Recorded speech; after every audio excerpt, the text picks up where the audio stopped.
теңдестіріп сипаттайсыздар. Ала қойыңыздар. Кез келген зат. Тез. Жарайды, сағынмаған болсын. Әрқайсымыз алынған зат бойынша бейнелеп береміз және сипаттаймыз. Жақсы, бастай ғой. Ол нәрсе маған көп көмек береді. Мен маңызды ақпарат жазып қоймын. Жақсы. Мен бұл ұсталдым, өйткені болашақта мен әртүрлі елдерге саяхаттаймын. Жақсы.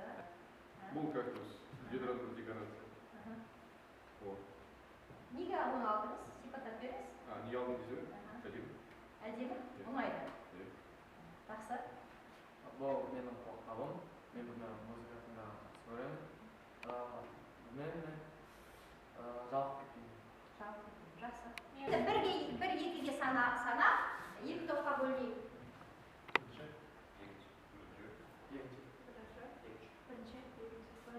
Жақсы. Біріншілер мына қатарға қамқор тобына отырамыз. Қандай бөлімде отырып жатырмыз? Кім айтады? Сіздердің жауаптарыңыз қандай бөлімді біз өтіп жатырмыз? Тұрмыстық қалдықтар. Жақсы. Тұрмыстық қалдықтарға не жатады? Не жатады? Тез, қолымызды көтеріп жауап береміз. Даниэль? Қоқысқа жатады, мысалы, пластик, папир, бәрі.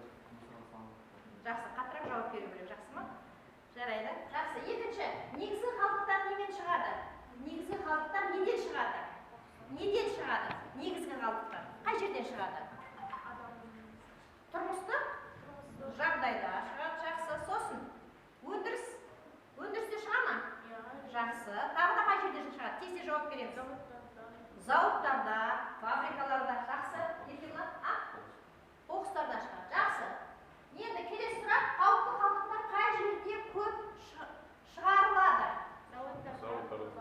Зауыттарда, тұрмыстық өмірде, өндірістерде, соны толық жауап беруіміз керек. Жақсы. Бүгін балалар біз өте керемет тақырыпқа тоқталғалы тұрмыз. Менің қолымда не? Кәнекей, менің қолымда не? Жер әлемі, глобус, жақсы. Ал біздің төбемізде не? Аспан, жер. Яғни біздің бүгінгі тақырыбымыз балалар Қайнар Олжайдың жер мен аспан арасындағы дастаны. Дәптерлерімізді ашып аламыз, жазып қоямыз бүгінгі тақырыпты.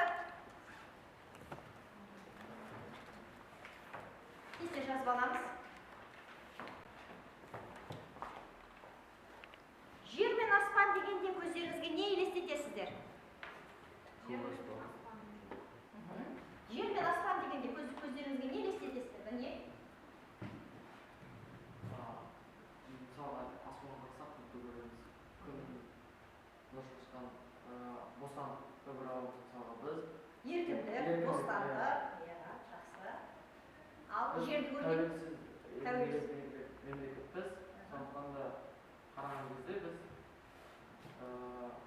бірігіп, тәуелсіз болып бірігіп, татулықта, достықта, жер бетінде бақытта және бейбіт өмір сүріп жатқанымыз көз алдымызға елестетеміз. Жақсы балалар.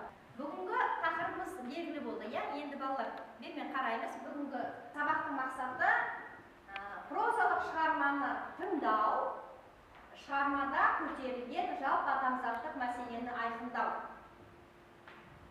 Жақсы. Жалпы адамзаттық дегенді қалай түсінеміз? Жалпы адамзаттық деген сөзді қалай түсінеміз? Нұрлан, қалай түсінесің? Жалпы адамзаттық деген.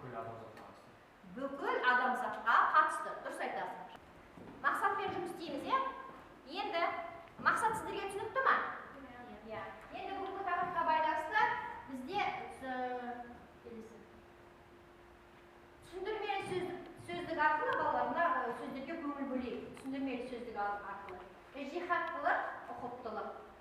Әпсана, аңыз, әңгіме, хикая. Біз автормен танысып алайық балалар. Қайнар Олжайұлының өмірі мен шығармашылығы туралы айтасыздар.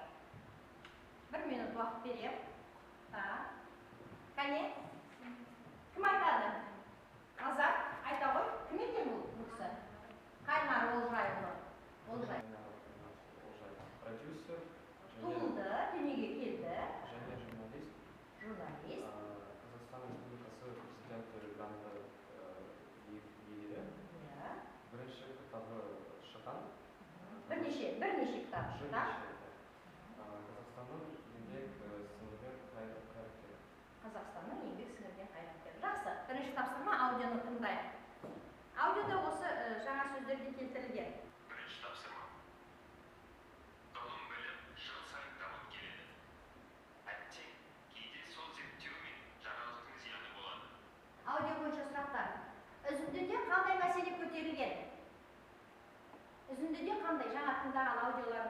не қандай мәселе көтерілген? Иә. Менің ойымша өзімізде табиғат туралы, экология туралы мәселе көтерілген. Өйткені қазіргі біздің заманда экология өте нашар. Жақсы. Тағы болмысын кім жасаған? Аудио бойынша. Так, Еркебұлан? Аудионы Атом болмасын, алпен кеңер жасаған екен. Жақсы. Келесі тапсырма. Енді балалар, біз сіздерге қазір осы кімді өтіп, автор кім еді? Қайнар Олжай. Қайнар Олжай. Так, осы Қайнар Олжайдың аспан мен жер арасындағы не дедік? Дастан кітабынан үзіндіні сіздерге қазір беремін. Оқыңыздар үзіндіні. Нені түсіндік, кәне? Кім айтады? Кім айтады? Үзінді туралы айта ғой. Әлемде Филиппин елінде қоқыс өндіріп, қайық істеген. Қайық жасаған қайықтың не керегі бар? Су үстінде басқа елге барып, Қатынас үшін, е? жақсы. Мазмұны кім айтады?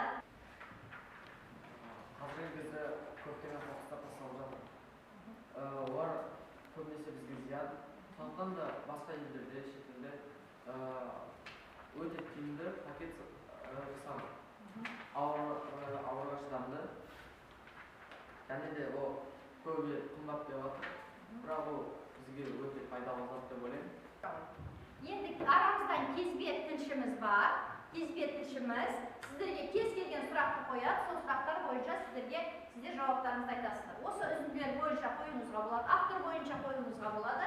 Кезбе тілшіміз кез келген оқушының қасына барасыз. Ал құрметті оқушылар, менде 5 сұрақ бар. Сол 5 сұрақты сіздерге қойғым келеді. Біріншіден мен Қуаныш Сандуғашқа келемін. Қуаныш Сандуғаштың сұрағына жауап беріңіз. Бірінші сұрағым, Қайнар Олжай деген кім? Қайнар Олжай деген журналист, жазушы және акционер. Ол грант иегері болды. Өте керемет. Ал менің екінші сұрағым Байдаш Айғанымға. Ол қай жылы және қай жерде туылған? Қайнар Олжай 1958 жылы 29 маусымда Шығыс Қазақстан Тарбағатай ауданында дүниеге келген.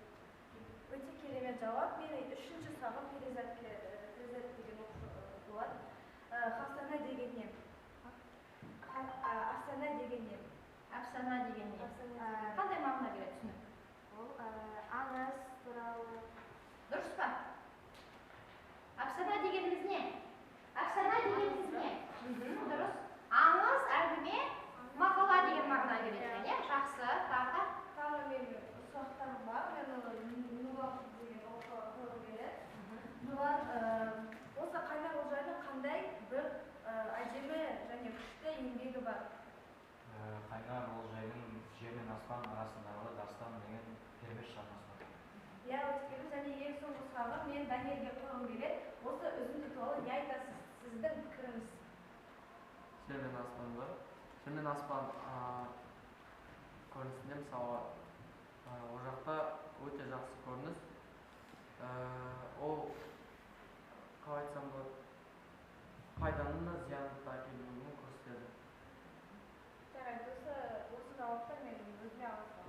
Жақсы, жарайды, жақсы. Жақсы. Енді балалар өте керемет, оңай емес екен. Яғни жалпы осы Қайнар Олжайдың жер мен аспан арасындағы дастан кітабында жалпы қандай мәселе көтеріліп тұр? Не туралы айтады? Қоқыс туралы. Тау, өзен, өсімдік, жануар, қоршаған ортаны не істеу туралы? Қорғау туралы. Және қамқор болу. Сондықтан да мен сіздерді қамқор тобы және ұқыпты тобы болу. Келешекте өзіміз қоршаған ортаны не істеуіміз керек? Қамқорлықпен, ұқыптылықпен қарауымыз керектігі. Жақсы. Енді телефондарыңызға қазір сіздерге бір тапсырма жіберем. Қараңыздар.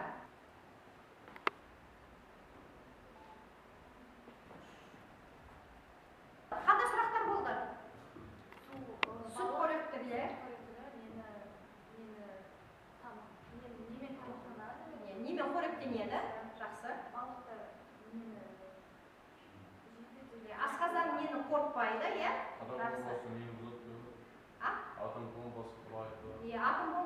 нені құртады? Нені құртады? Жақсы. Так, осы тақырыбымыз, осы сіздер орындаған жұмыс, осы Қайнар Олжайдың кітабына сәйкес па алынған тапсырмалар? Иә, жақсы. Біз платформаларда қолданатындығымыз, иә? Жақсы, енді келесі тапсырма. Осы оқылған үзіндіден мәтін мазмұнына сәйкес 3 негізгі ақпаратты анықтап жазасыздар. Бірінші біздің ақпаратымыз ол Филиппин елінің қалдықтардан қайыр жасауы. Екінші ақпарат Ұлыбритания елінің ыдырап кететін биологиялық пакетті ойлап табуы. Және үшінші ақпарат Мексика елінің ойлап тапқан амалы. Жақсы, керемет. Сіздің топ? Ұқты топ? Мәтін мазмұны бойынша үш негізгі ақпарат анықтаймыз. Біріншісі біз Филиппин елінің қалдықтардан қайыр жасауы. Екіншісі Мексиканың тапқан амалы. Ал үшіншісі Ұлыбритания елінің ыдырап кететін биологиялық пакетті ойлап табуы. Жақсы. Мәтін мазмұны бойынша кестені толтырыңыз. Тез толтырамыз. Перизат жауап берсін. Жақсы. Табиғатта қамқорлық пен қарау, қоршаған ортаны жақсы көру. Жақсы. Сіздің пікіріңіз. Менің ойымша біз басқа елдер сияқты қоқыс тастамауымыз, зат ойлап табу керекпіз. Жақсы. Көтерілген жалпы адамзаттық мәселе. Табиғатта қамқорлықпен қоршаған ортаны қорғау. Жақсы. Менің пікірім. Менің ойымша басқа мемлекеттердегі қоқысты өңдеу, сосын тәсіптерді бізге енгізу керек. Нелерді енгізу керек? Тәсілдерді енгізу. Жақсы. Балалар, енді менің қолымда сиқырлы сандық. Осы сиқырлы сандықтан әрқайсыңыз бір дәмді кәмпитті аласыздар. Ол жерде жазылған, сол жазу бойынша қай оқушы сол қасиетке, нағыз қасиетке жатарлық. Яғни сол қасиет, сол оқушының бойында бар деген адамға бір-біріңізге бересіздер. Жарай ма? Жақсы, бір-бірден ала қойыңыздар. Маған түскен сөз ол жанашыр. Жанашыр. Осы сыныбыңда кімді жанашыр деп ойлайсың? Жанашыр. Соған бер. Жанашыр деген өзім ойымша мен Даниэль сынаймын. Даниэль, жақсы. Даниэль, жақсы. Так, келесі Әлібек. Ақжарқын. Осы топта кім сондай Ақжарқын қасиетте? Кім? Сандуғаш, жарайды, жақсы. Так, келесі? Маған ұқты деген бір сөз түсті. Ұқты, иә. Аккуратный. Ол Айғаным, жақсы. Келесі? Маған қамқоршы деген. Қамқоршы, иә. Кімді қамқоршы деп ойлайсың? Ерлан, жақсы. Так, Даниэль? Адал деген түсті. Адал? Честный. Честный. Даня деп ойлаймын. Жақсы. Жақсы. Менікі әдепті, ол назар. Әдепті.